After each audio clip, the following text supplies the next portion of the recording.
हम राजेश कुशवाहा आप सबके प्रणाम करत बानी और आशीर्वाद के काम और आई आप लोगन के हम बहुत पुरान निर्गुण सुनावत बानी। मदन राय जी गौले रहनी बहुत पुरान निर्गुण बा, अपना अंदाज में हम सुनावत बानी आप लोगन के। ओकरा पहले का नाम बा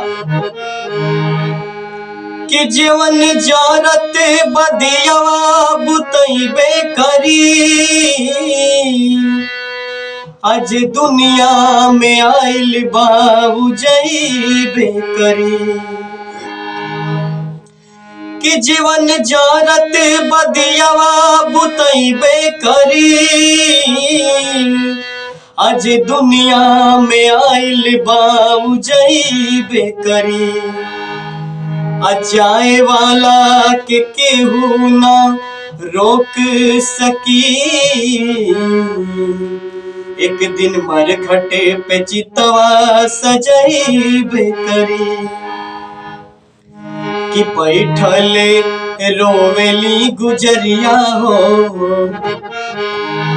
बैठले रोवेली गुजरिया हो, चुनरिया में दाग लग गई।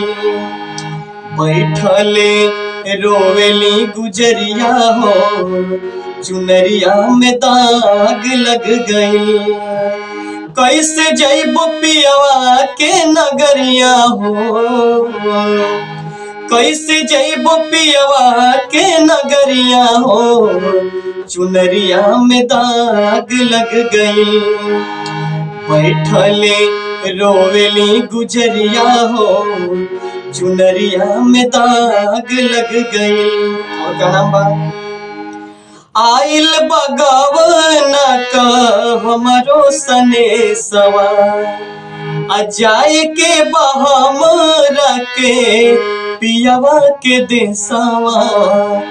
कि आइल बगवना का हमरो सने सवा, जाए के बहमरा के पियवा के देसवा।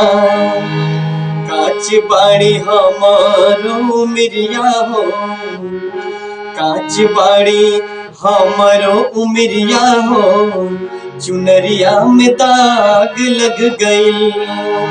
कैसे जैबो पियवा के नगरिया हो, चुनरिया में दाग लग गई।